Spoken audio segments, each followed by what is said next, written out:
Hi friends, ఈ వీడియోలో virtual బాక్స్లో ఉబుంటు సాఫ్ట్వేర్ని ఏ విధంగా ఉబుంటు లైనక్స్ని ఏ విధంగా ఇన్స్టాల్ చేయాలో చూద్దాము. సో మీరు వర్చువల్ బాక్స్లో ఉబుంటు సాఫ్ట్వేర్ని ఇన్స్టాల్ చేయాలి అంటే ఫస్ట్ వర్చువల్ బాక్స్ ఉండాలి. అలాగే మీ ఆపరేటింగ్ సిస్టమ్ ఏ వెర్షన్ ఏంటి అనేది కూడా మీకు తెలిసి ఉండాలి. యాక్చువల్గా మీది 64 బిట్ 32 బిట్ అనేది మీకు తెలిసి ఉండాలి. నా ఓఎస్ చూసుకున్నట్టయితే నా ఓఎస్ అనేది 64 బిట్ ఆపరేటింగ్ సిస్టమ్. ఓకే, నాకు అంటే 64 బిట్ లైనక్స్ని ఉబుంటు లైనక్స్ని ఇన్స్టాల్ చేసుకునే ఛాన్స్ ఉంది. కానీ అప్పుడప్పుడు మనకు వర్చువల్ బాక్స్లో ఒక చిన్న ఎర్రర్ వస్తుంది. ఏంటి అంటే మనకి వర్చువల్ బాక్స్లో 32 బిట్టే ఒక్కోసారి చూపిస్తూ ఉంటుంది అన్నమాట. 64 బిట్ చూపించదు. అలా చూపించినప్పుడు మనం ఏం చేయొచ్చు, ఆ ప్రాబ్లమ్ని ఏ విధంగా రెక్టిఫై చేయొచ్చు అనేది కూడా ఈ వీడియోలో ఎక్స్ప్లెయిన్ చేస్తాను. సో దాని పర్పస్ మనకు కావాల్సింది ఫస్ట్ వర్చువల్ బాక్స్ కాబట్టి గూగుల్లోకి వెళ్ళి వర్చువల్ బాక్స్ అని చెప్పి గూగుల్లో సెర్చ్ చేశాను. సెర్చ్ చేసిన తర్వాత డౌన్లోడ్స్ మీద క్లిక్ చేస్తున్నాను. క్లిక్ చేస్తే మనకి ఇక్కడ విండోస్ హోస్ట్ అని చెప్పి కనబడుతుంది కదా, దీన్ని క్లిక్ చేసినట్టయితే మీ సిస్టంలో డౌన్లోడ్ అయిపోయి ఉంటుంది. నేను ఆల్రెడీ డౌన్లోడ్ చేసుకుని ఉంచాను.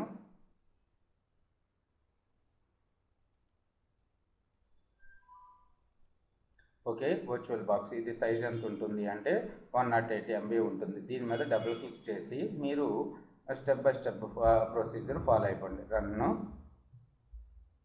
ఇక్కడ చూసుకున్నట్టయితే నెక్స్ట్ తర్వాత ఆల్రెడీ నా సిస్టంలో ఇన్స్టాల్ అయ్యింది కాబట్టి రిపేర్ అని చెప్పి ఈ విధమైన ఆప్షన్స్ కనబడుతుంది. మీకైతే నెక్స్ట్ నెక్స్ట్ నెక్స్ట్ అని కనబడుతుంది. మీరు సక్సెస్ఫుల్గా అన్నిటిని ఫినిష్ చేసి ఇట్ టేక్స్ అంటే 5 నుంచి 10 నిమిషాలు టైం పడుతుంది. మీరు ఎక్కడ కూడా ఏ ఆప్షన్ చేయొద్దు. ఎక్కడన్నా పాపప్లు వస్తూ ఉంటే పాపప్లను ఓకే చేయండి. ఓకే, నేను ఆల్రెడీ ఇన్స్టాల్ చేశాను కాబట్టి ఇప్పుడు ఎగ్జిట్ చేసేస్తున్నాను. మీరు ఇన్స్టాల్ చేసిన తర్వాత మీకు చూసుకున్నట్టయితే డెస్క్టాప్ మీద ఈ విధంగా ఒరాకిల్ VM వర్చువల్ బాక్స్ అని చెప్పి కనపడుతుంది. మీరు దాని మీద డబుల్ క్లిక్ చేయండి. డబుల్ క్లిక్ చేసి ఇక్కడ న్యూ అనే ఆప్షన్ కనపడుతుంది కదా, న్యూలోకి వెళ్ళి ఇక్కడ మీరు చూసుకున్న ఇక్కడ మనం ఉబుంటు కదా, UBE అని కొట్టగానే మనకు ఉబుంటు లైనక్స్ అని చెప్పి కనపడుతుంది. సో లైనక్స్ని అలాగే ఉంచండి. ఉబుంటు 64 బిట్ అని కనబడుతుంది. కొంతమందికి ఏంటంటే ఓన్లీ 32 బిట్ అని చెప్పే కనపడుతుంది, 64 బిట్ కనపడుతుంది. అలాంటప్పుడు మనం బూట్ సెట్టింగ్స్లోకి వెళ్ళి బూటింగ్ సెట్టింగ్స్లో మనం చేంజ్ చేసుకున్నట్టయితే మనకి 64 బిట్ కూడా కనపడుతుంది. ఎందుకంటే మనది ఓఎస్ 64 బిట్ ఆపరేటింగ్ సిస్టమ్ కాబట్టి. మీరు అలాంటి మూమెంట్లో ఏం చేయొచ్చు అంటే నాది లినోవో థింక్ప్యాడ్ ఓఎస్ నా సిస్టమ్ని రీస్టార్ట్ అంటే సిస్టమ్ని స్టార్ట్ చేసేటప్పుడు F1 బటన్ని ప్రెస్ చేసినట్టయితే నేను నా బూట్ ప్రియారిటీలోకి వెళ్ళిపోతాను అనమాట. బూట్ ప్రియారిటీలోకి వెళ్ళి లేదు అనుకుంటే మీరు మీకు ఇక్కడ ఒక ఐకాన్ కూడా కనపడుతూ ఉంటుంది. దీన్ని క్లిక్ చేస్తే బూట్ సెట్టింగ్స్లోకి వెళ్తారు. బయాస్ సెట్టింగ్స్ అంటాం దాన్ని. ఓకే, బయాస్ సెట్టింగ్స్లోకి వెళ్ళిన తర్వాత మీరు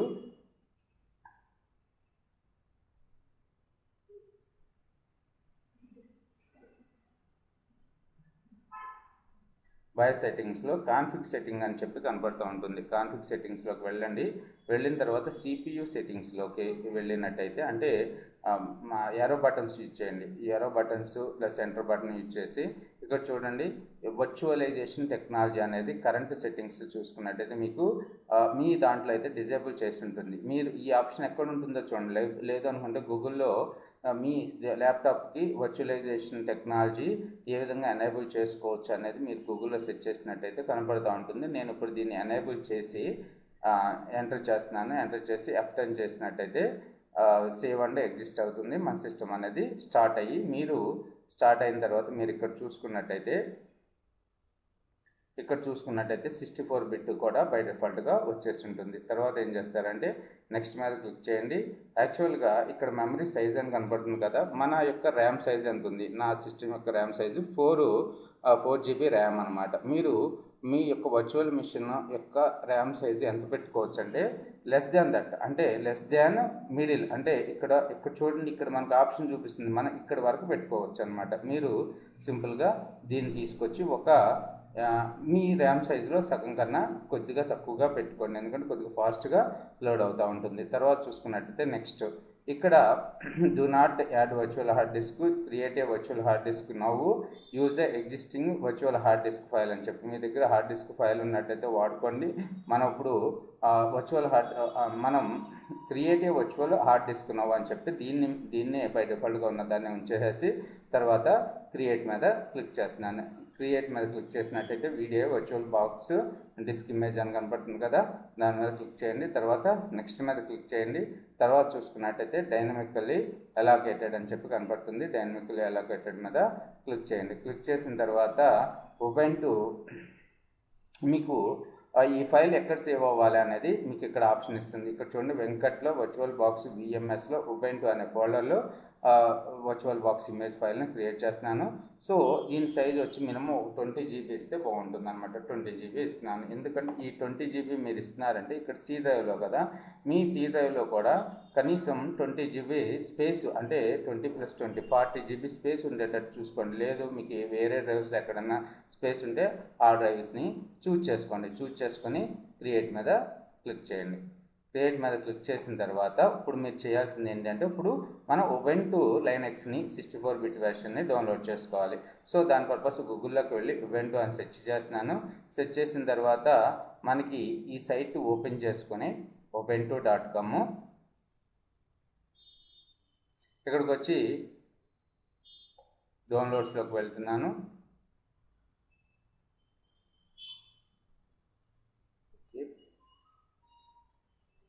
డెస్క్టాప్ అని చెప్పి కనపడుతుంది కదా, డెస్క్టాప్ మీద క్లిక్ చేయండి. క్లిక్ చేసినట్టయితే డౌన్లోడ్ ఉబుంటు అని చెప్పి కనపడుతుంది కదా, దీని మీద క్లిక్ చేయండి. చేసిన తర్వాత ఒకవేళ మీ నెట్ స్పీడ్ బాగా ఎక్కువే ఉన్నట్టయితే మీరు ఇక్కడ డైరెక్ట్గా డౌన్లోడ్ చేసుకున్నట్టయితే ఫైల్ డౌన్లోడ్ అయిపోతుంది. లేదు మీకు 32-bit కానీ, మీ OS 32-bit ఆపరేటింగ్ సిస్టమ్ కానీ, లేదు మీకు టోరెంట్ ఫైల్ లేక డౌన్లోడ్ చేసుకుందాం అనుకుంటే ఇక్కడ సీ అవర్ ఆల్టర్నేటివ్ డౌన్లోడ్స్ అని ఉంది కదా, దాని మీద క్లిక్ చేయండి. క్లిక్ చేస్తే మనకి అన్నిటికన్నా ఆఖరణ Ubuntu 64-bit desktop version, server version కూడా రెండు ఉంటున్నాయి. సో దీన్ని మీరు ఇది టోరెంట్ ఫైల్ అనమాట. మీరు మీ దాంట్లో టోరెంట్ క్లయింట్ ఉంటే టోరెంట్ ద్వారా డౌన్లోడ్ చేసుకోండి. లేదు మీకు 32-bit కావాలి అనుకుంటే ఈ 32-bit టోరెంట్ని మీరు 16 వెర్షన్లోనే 32-bit ఉంది, 18 వెర్షన్లో 32-bit లేదు కదా. సో దీన్ని డౌన్లోడ్ చేసుకోండి. ఓకే, డౌన్లోడ్ చేసుకుని టోరెంట్ ఫైల్ని ఎలా ఓపెన్ చేసుకోవాలో మీకు తెలుసు కదా. లేదు ఒకవేళ మీకు టోరెంట్ ఫైల్ ఐడియా లేకపోతే మీకు ఫస్ట్ స్టెప్లోనే ఆల్టర్నేటివ్ మెథడ్స్ కాకుండా ఇక్కడే మీరు HTTP డౌన్లోడ్ చేసేసుకోండి. నేను ఆల్రెడీ నా సిస్టంలో 32-bit వెర్షన్ 64-bit వెర్షన్ని డౌన్లోడ్ చేసుకుని ఉంచాను. ఇది నా ISO ఫైల్. ఓకే, దీని సైజ్ ఎంత ఉందో చూడండి, 1.32 GB ఉంది. ఒక్కోసారి మీరు నార్మల్ HTTP డౌన్లోడ్ చేసుకున్నట్టయితే 1.64 GB సైజ్ ఉండే ఛాన్స్ ఉంది. ఇక్కడ చూడండి, తర్వాత నేను ఏం చేస్తున్నానంటే VMware వర్చువల్ బాక్స్ మేనేజర్ అంటే ఇక్కడ దీన్ని క్లోజ్ చేసేస్తున్నాను ఇప్పుడు వరకు. ఓకే, మళ్ళీ ఏం చేస్తున్నానంటే దీన్ని ఓపెన్ చేస్తున్నాను, వర్చువల్ VM బాక్స్. ఇక్కడ చూసుకున్నట్టయితే మనకి ఇక్కడ సెట్టింగ్స్ అనే ఆప్షన్, దీని మీద రైట్ క్లిక్ చేసినట్టయితే సెట్టింగ్స్ అనే ఆప్షన్ కనపడుతుంది. సెట్టింగ్స్ మీద క్లిక్ చేయండి.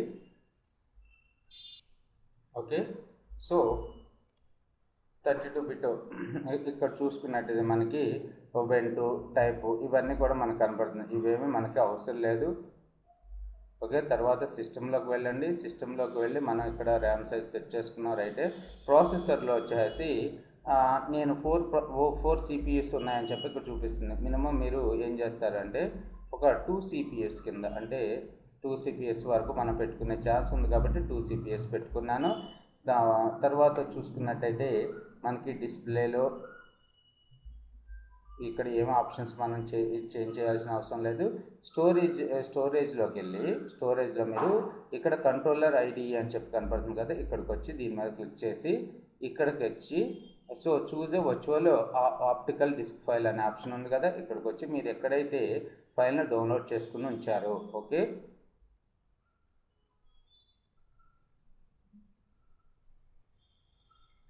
ఆ ఫైల్ని మీరు చూజ్ చేసుకోండి.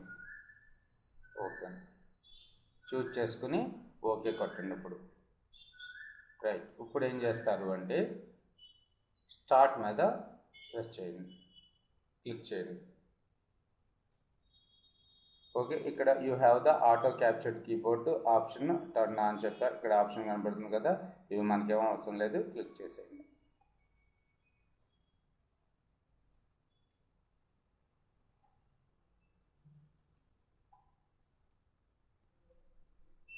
ఓకే, ఇక్కడ కాసేపు లోడ్ అవ్వడానికి టైం పడుతూ ఉంటుంది. లోడ్ అవ్వనివ్వండి.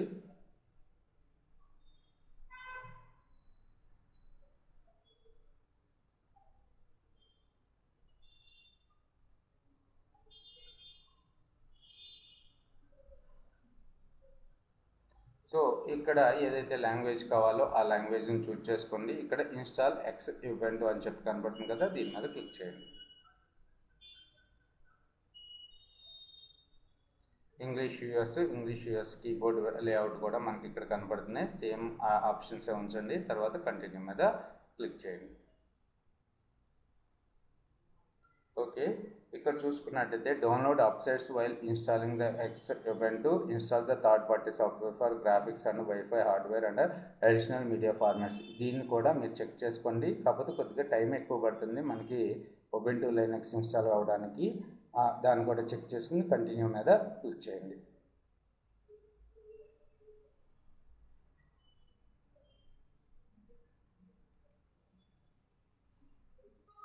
ఓకే, అప్పుడు మనకి నేను అప్పుడప్పుడు పాజ్ చేస్తున్నాను వీడియోని.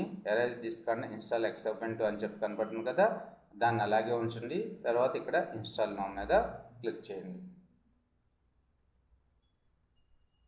If you continue, the changes listed below will be brightened the display. Otherwise, you will be able to make further changes manually. So, continue మీద click చేయండి.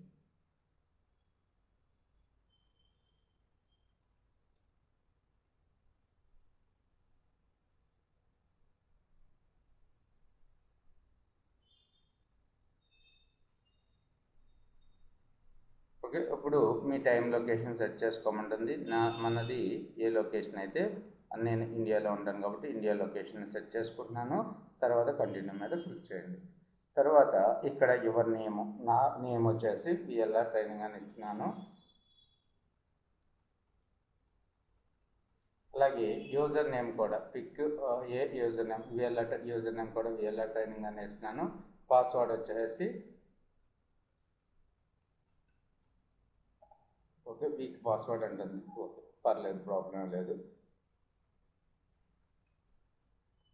సో మ్యాచ్ అయింది కదా. Required my password to login. తర్వాత వచ్చి continue మీద click చేస్తున్నాను.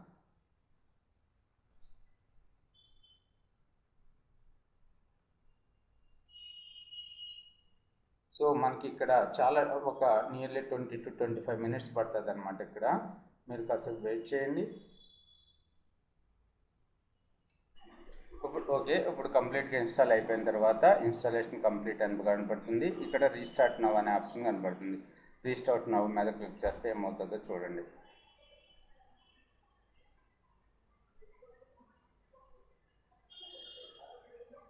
Okay, Xubuntu please remove the installation medium then reboot అని చెప్పి కనపడుతుంది కదా. ఏం ప్రాబ్లం లేదు, మీరు రిమూవ్ చేయాల్సిన అవసరం లేదు. ఇప్పుడు ఒకసారి నేను క్లోజ్ చేసేస్తున్నాను. సేవ్ ద మిషన్ స్టేట్ అని, send the shut down signal అని చెప్పి, పవర్ ఆఫ్ ద మిషన్ అని చెప్పి 3 ఆప్షన్స్ కనబడుతున్నాయి కదా. పవర్ ఆఫ్ ద మిషన్ మీద క్లిక్ చేస్తున్నాను. Okay, right. ఓకే, ఇప్పుడు చూడండి వర్చువల్ బాక్స్ నేను ఇప్పుడు లైనక్స్ ఉబుంటు ఆన్ చేద్దాం అనుకుంటున్నాను. ఇప్పుడు చూడండి స్టార్ట్ మీద, ఇప్పుడు మళ్ళీ దీని మీదకి వచ్చి స్టార్ట్ మీద క్లిక్ చేస్తున్నాను. నార్మల్ స్టార్ట్ అని చెప్పి కనపడుతుంది కదా, నార్మల్ స్టార్ట్ మీద క్లిక్ చేయండి.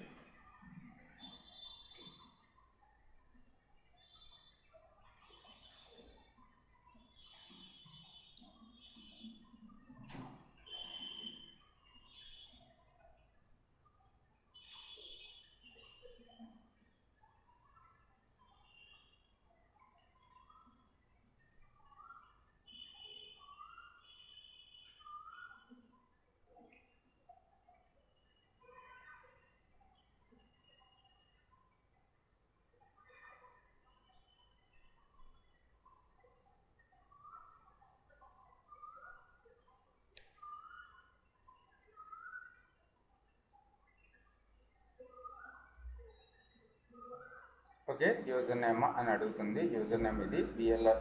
సో పాస్వర్డ్ కూడా ఎంటర్ చేయమంటుంది. పాస్వర్డ్ ఎంటర్ చేస్తున్నాను. సో లాగిన్ కొడుతున్నాను. లాగిన్ మీద క్లిక్ చేస్తున్నాను.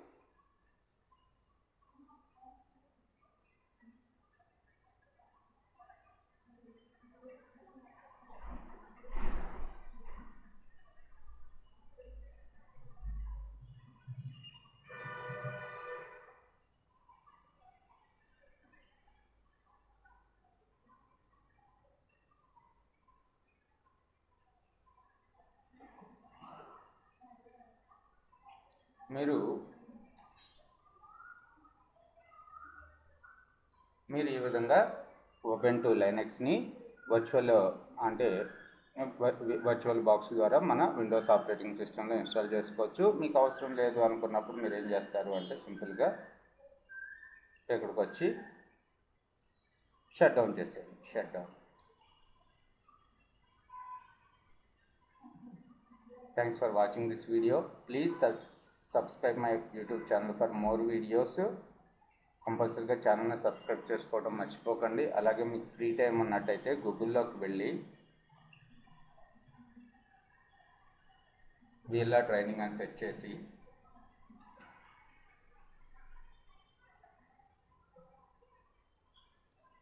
చేసి ఇక్కడ మీకు రైట్ ఏ రివ్యూ ఆప్షన్ కనపడుతుంది. ఈ వీడియో గురించి ఒక రివ్యూ రాయండి, 5 స్టార్ రేటింగ్ ఇవ్వండి. Thanks for watching this video. అలాగే మీకు డేటా సైన్స్ కానీ ఇక్కడ కనపడే కోర్సు VLRtraining.inలో ఏ కోర్సు ఆన్లైన్ ట్రైనింగ్ కావాలన్నా సరే నా నెంబర్ ఇది, ఈ నెంబర్కి కాంటాక్ట్ చేయండి.